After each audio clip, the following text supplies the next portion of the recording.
अस्सलाम वालेकुम dear students, कैसे हो आप लोग। ओके, कल हमने जो है वो डिस्कस किया था वर्ड डन,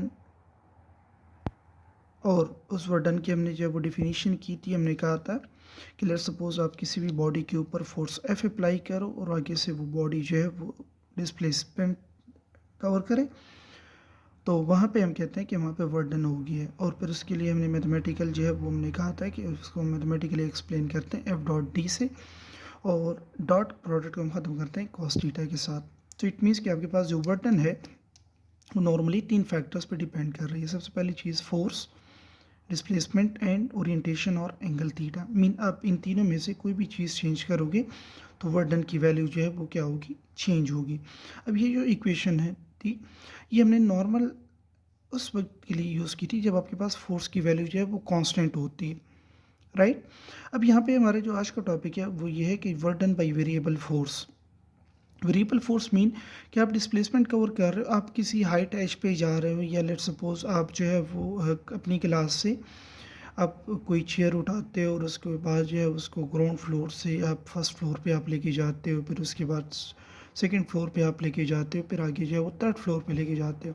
तो डेफिनेटली क्या होगा कि जो फोर्स आप फर्स्ट फ्लोर पे आप लगाओगे वो फोर्स की वैल्यू आपके सेकंड फ्लोर तक जाने में, वहाँ पे फोर्स की वैल्यू डेफिनेटली कम होगी, ठीक है। और आपने ज़्यादा हिम्मत जो है वो दिखानी होगी, तभी जाके आप सेकंड फ्लोर पे जा सकते हो। तो इट मीन्स वहाँ पे वर्ड वर्ड डन की वैल्यू जब आपकी डेफिनेटली क्या होगी, थोड़ी सी चेंज हो जाएगी, क्योंकि आप फोर्स जब चेंज करोगे तो आपके पास वर्ड डन की वैल्यू भी चेंज होगी।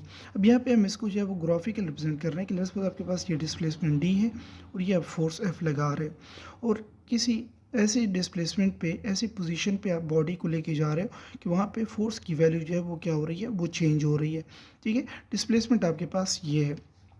अब डेफिनेटली क्या होगा, इसको जो है वो सॉल्व करने के लिए, इस तरह की कम्प्लेक्स सिचुएशन को सॉल्व करने के लिए हम क्या करते हैं, हम जितना भी इंटरवल होता है उसको स्मॉल स्मॉल पैचेस में डिवाइड कर लेंगे, ठीक है। और यहाँ पे हम क्या करेंगे, ईच एंड एवरी सेगमेंट के क्रॉस जो है वो हमने वर्डन की वैल्यू कैलकुलेट करनी है। बात समझ आ रही है। और उसके बाद हम क्या करेंगे, इसके बाद जितना भी वर्डन हम ईच एंड एवरी सेगमेंट के क्रॉस कैलकुलेट करेंगे, वो सारा वर्डन जो है वो हम ऐड करेंगे, और ये आपका सारा का सारा वर्डन हो जाएगा फ्रॉम ए टू बी हो जाएगा, ठीक है। अब लेट्स यहाँ पे स्टार्ट करते हैं। अब यहाँ पे आपने जो है वो वर्डन की वैल्यू जो है वो कैलकुलेट करनी है। तो टोटल वर्डन की वैल्यू क्या हो जाएगी, let we have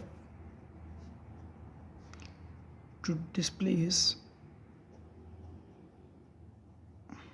a body through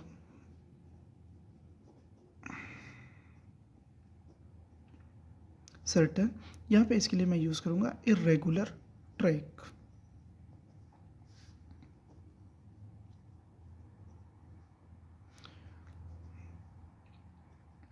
Now here we have to calculate the total work done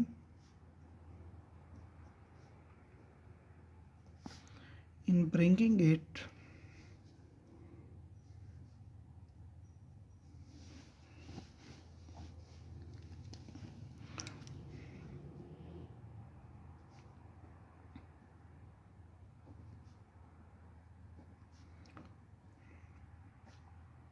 from A to B।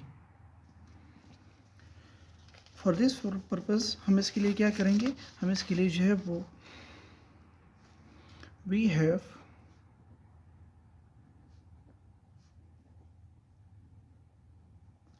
To divide the whole track, that is A to B, into small patches or segments, and we have to calculate work done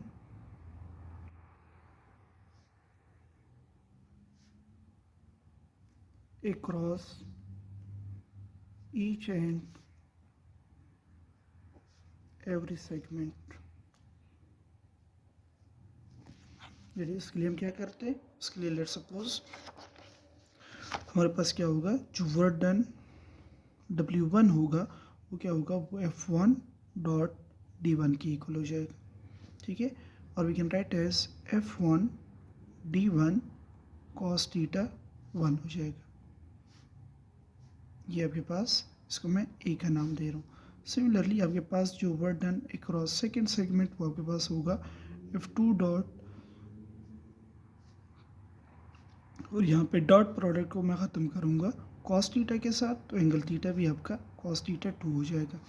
इस तरह जो work done across third segment वो मेरे पास equal होगा F3 dot D3, तो ये हमारे पास value हो जाएगी F3 D3 कॉस थीटा 3, ठीक है।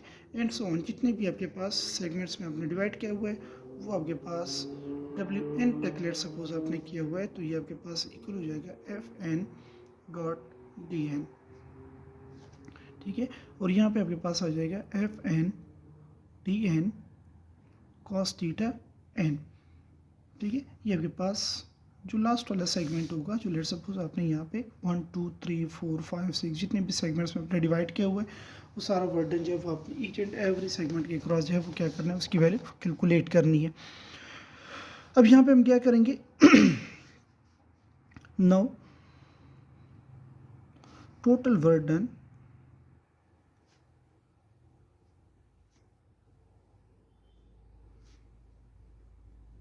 will be W total will be gets equal to W1 plus W2 plus W3 plus dash dash dash plus up to WN, ठीक है। अब इन सब की वैल्यूज़ मैं यहाँ पे पुट करूँगा इसमें। W total will be gets equal to F1 D1 cos theta 1 plus F2 D2 cos theta 2 plus F3 D3 cos theta 3 plus up to n तक हमने सारा बर्डन यहाँ पे जो किया है उसको हमने ऐड किया, right.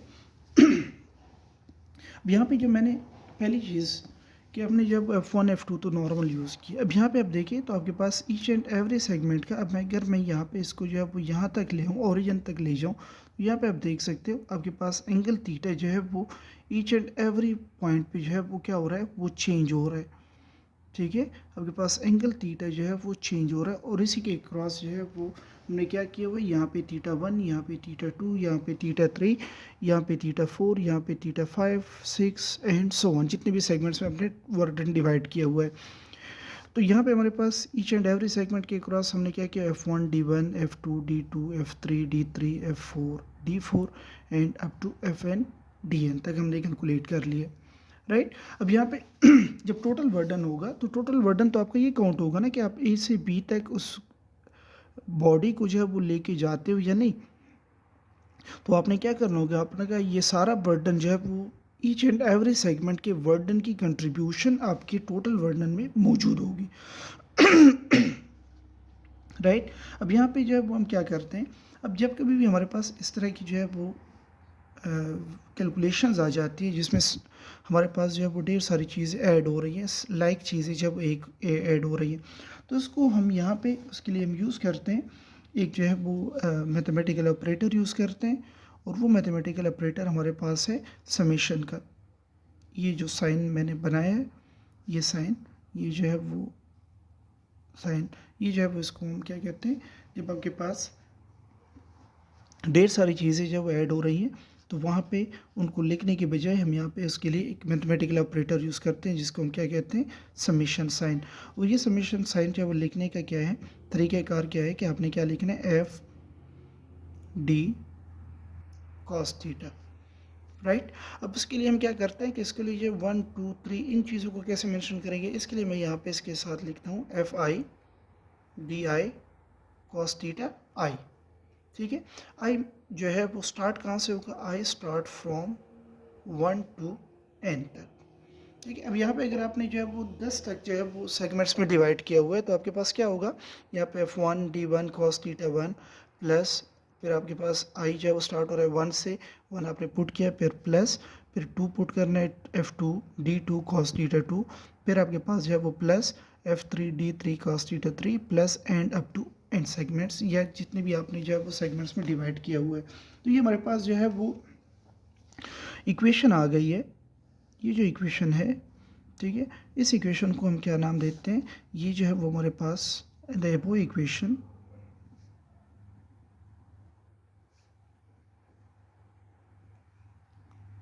Defines the total work done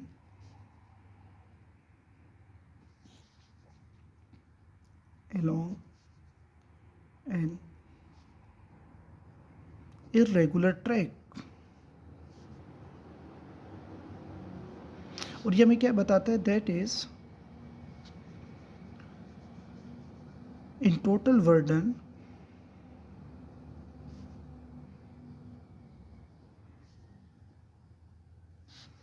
each and every segment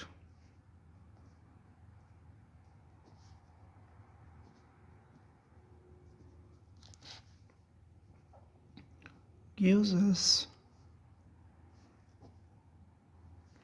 full contribution।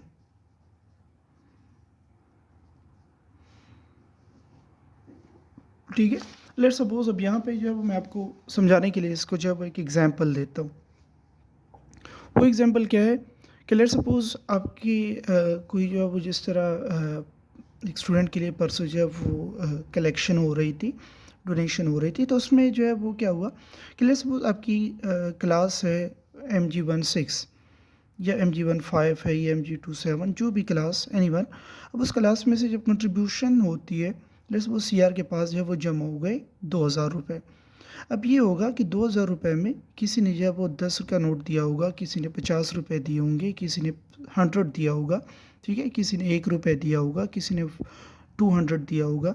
So it means वहाँ पे जो 2000 रुपीज़ है उसमें ईच एंड एवरी स्टूडेंट की इक्वली जो है वो सॉरी इक्वली नहीं, बल्कि ईच एंड एवरी स्टूडेंट की कंट्रीब्यूशन उसमें मौजूद है।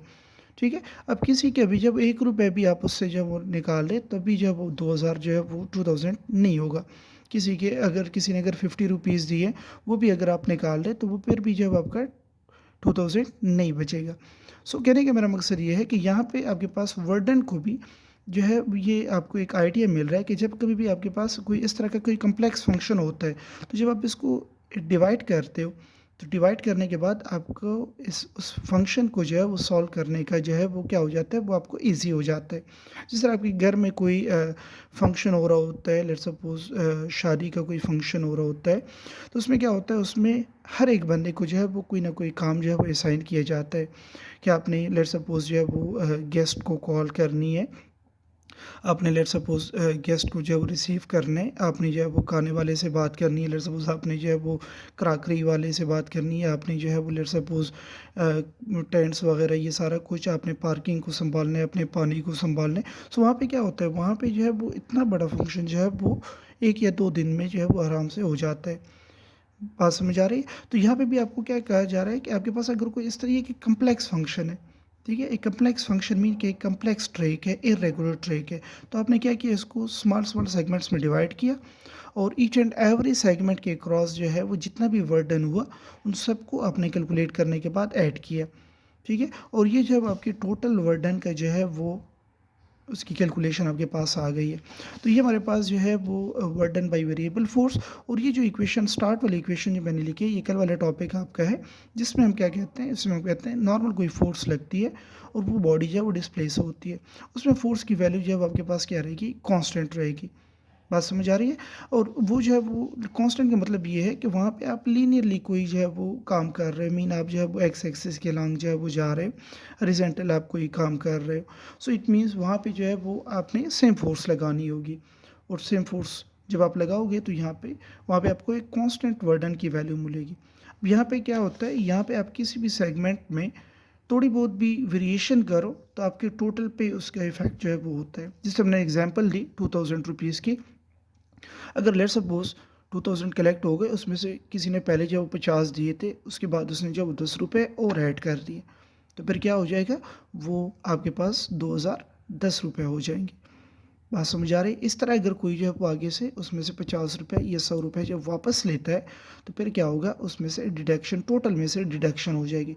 तो इट मीन्स आपका यहाँ पे ईच एंड एवरी सेगमेंट के अक्रॉस फोर्स, डिस्प्लेसमेंट या ओरिएंटेशन, किसी भी चीज़ में चेंजेस जो है वो आपकी टोटल वर्डन की वैल्यू को क्या करेंगे, इफेक्ट करेंगे।